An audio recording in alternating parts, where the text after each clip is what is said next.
Hello, good day to one and all. This is Miss A. Krishna Sundar, Assistant Professor, Department of English, KAHM Unity Women's College, Mancheri. Today, we are going to discuss the poem titled as A Song written by Poykayil Appachan, and this is actually a part of the paper Dalit Studies. So, before moving on to the poem, let's take a brief look at the biographical details of the writer Poykayil Appachan. His original name is Poykayil Srikumara Gurudevan and he was born in the year 1879. He was a Dalit writer and poet. He is also the founder of Pratyaksha Raksha Deva Sabha, which is a socio-religious movement. He later converted to Christianity and was known as Poykayil Yohanan. He was born in Travancore. He was also associated with the Mathoma Church and the Brethren Mission.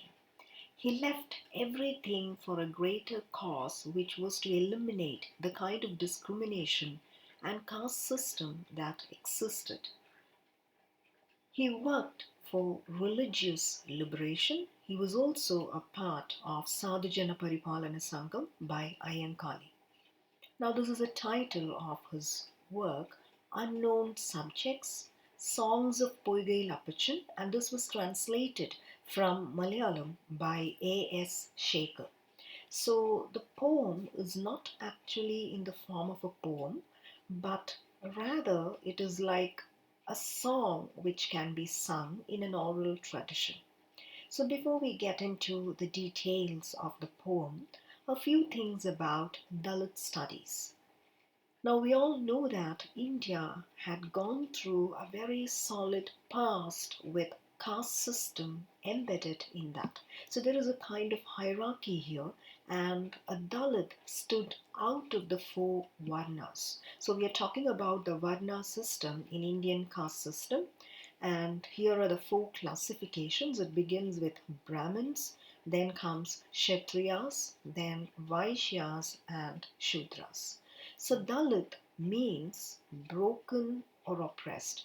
Now, this is in fact a Sanskrit term and it means broken or oppressed. Now, later they came to be known as the untouchables. Now, it was Gandhiji who gave them the name Harijans. So, Hari here is the God, so God's children. So there were around 40 million Dalits at this time when Gandhi was propagating these ideas. Now, more than that, this began with Ambedkar's mission and a literature to face the issues relating with Dalit consciousness slowly emerged. So, the ultimate aim was human freedom and to get inspired for freedom of life. And most of these works are not about their personal experience, but more than that, they stand for a whole community.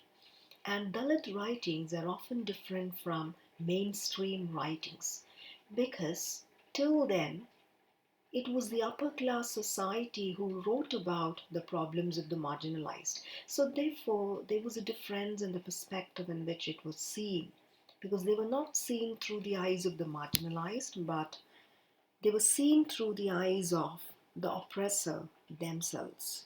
Now, it was during the 1960s, specifically in Marathi language, that Dalit literature started emerging. Because till then, Dalits were not educated, they never got education, they never knew how to read and write.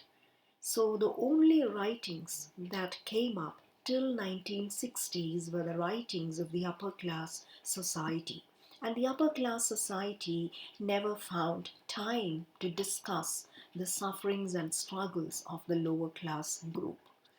So from 1960s onwards, the lower class group who got educated, who knew to read and write, started writing about their concerns, their experiences, and their struggles. Now, this slowly paved way for something known as Dalit consciousness. So many people from different communities started contributing to Dalit literature, and this is exactly what we see today as Dalit literature. So, moving on to the poem, Song. Now, this is a very simple poem. No, not a single letter is seen on my race. So many histories are seen on so many races. So, this is how the poem begins. It begins with a negative term, no. Not a single letter is seen on my race. So, see, right from the very first line onwards, the poet is not talking about his personal freedom or personal right. In fact, he is talking about the entire struggles that his community has gone through.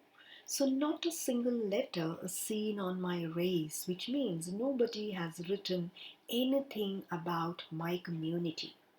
So many histories are seen on so many races.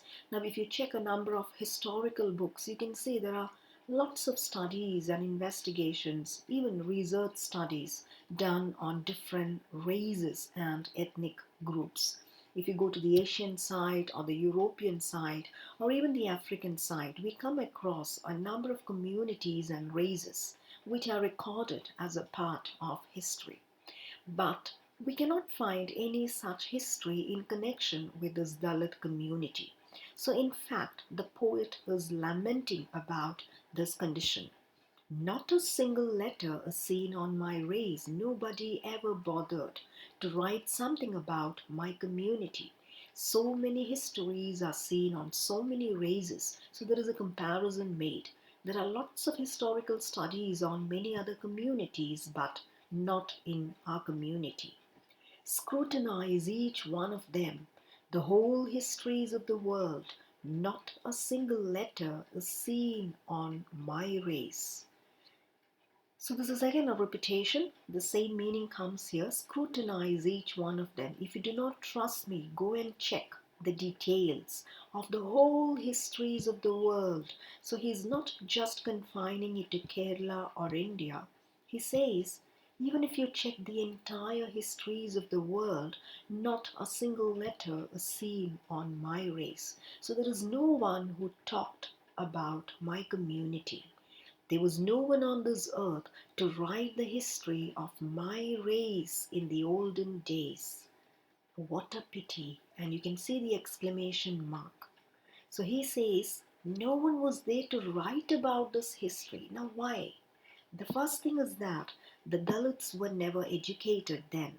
They never knew how to read and write. And therefore, nobody from their community got a chance to speak about the struggles that they had gone through. So nobody wrote about my community. What a pity. So that is so sad. Think of it. Regret fills within. Let me add something in my own melody. So whenever I think about this, that not a single line has been written regarding the history of my community, it pains me. I'm feeling pained. Regret fills within because this is something where you don't have an option left. This is the past. It is over. You can't rewrite the past. So regret fills within. Let me add something in my own melody. So let me try saying something else in my own words, in my own language. The story of a people who lived in Kerala since the ancient times and how they became demons. So now he says, nobody has written anything, so let me write something about this community in my own language, in my own song. The story of a group of people who lived in Kerala. So this is again Dalits. Since the ancient times. So they were the inhabitants of this land. And they are very close with these land and nature because they were working in these agricultural fields. So they had become a part of the history, culture, and economy of Kerala long, long back. But nobody has bothered to write about this group and how they became demons. So, demon is actually a negative term, a negative connotation, something which is not divine, something that is scary, something that is negative. So these people are always considered as demons, which means a bad omen. Now, if you look at the earlier books written during the 1960s and 1970s, you can clearly understand how these Dalit people were actually treated. Now, Arundhati Roy, in her novel, her Booker Prize winning novel, The God of Small Things, she writes about this segregation or this kind of a discrimination so beautifully. Now, there is a character called Veluta in Arundhati Roy's God of Small Things. Now, Veluta belongs to the Pariah community. So, he has always been a butt of ridicule in front of the society. So, to overcome this caste discrimination, his family gets converted to Christianity, believing that they won't be discriminated again. But things remained the same because when these people from Pariah community got converted to Christianity, they were not considered as normal Christians. Instead, they were called as rice Christians, which means they separated the Rice Christians as a different group. They had separate churches, they had separate places to live in. So, in every walk of life, they were discriminated even after getting converted to Christianity.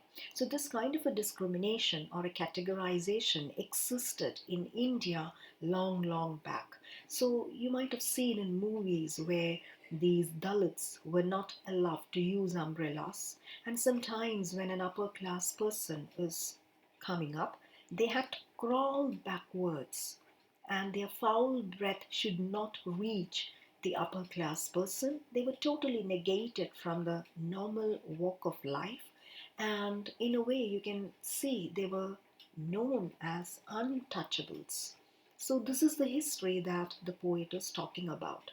Those people who once served in these agricultural lands, they were considered as bad omens later. No shame have I to say the faults of my caste, so I'm being very open here. Even if there had been some mistakes done by my community, I can openly say that. I don't have any shame for that. Though all blame me, a cursed offspring on earth. So whenever an untouchable is seen, that person is considered as a cursed offspring on earth because nobody wants to see them and nobody wants to take care of them. How is it possible that all blame us? So, this is a very beautiful question that the poet is asking. How is it possible that all blame us? What have we done? We haven't done any mistakes. The only thing we did was, even without our knowledge, we were born into this kind of a community. So, how is it possible that all blame us till the end of earth and sky? So, why are people blaming us? And from one end to the other of earth and sky means wherever they go, they are ridiculed and they are completely relegated to the background. How can God, who shaped everything, allow this to happen on earth today? So, this is a question which is posed towards God. It can also be considered as a question that is posed towards each one of us.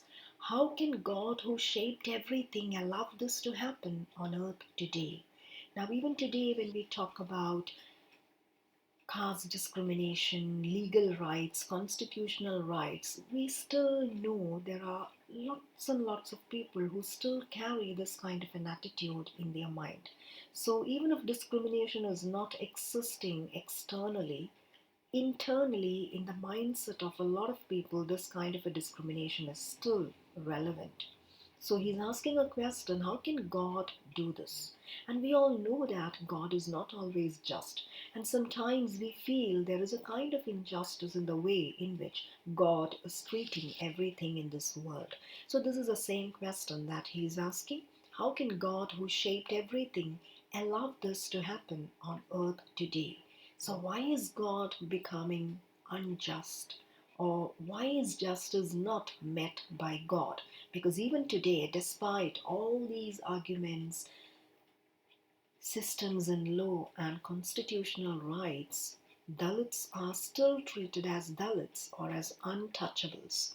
So, with a question towards God, with a question towards the society, he concludes the poem. So, some of the main themes in the poem, this is a song of lament or disappointment. Now, this is the sad plight of his race, and they do not have a place in history. And from community to personal emotions, the poet is discussing things. And the final question, like who should be blamed? Is it the God? Is it the people around? Or is it the Dalit themselves? Or is it the society around them? So, with this, we come to the end of this poem. So, thank you very much for your patient listening. In case if you've got any doubts, clarifications, or if you need any more assistance, please do not hesitate to connect with me. So, thank you very much. Thank you.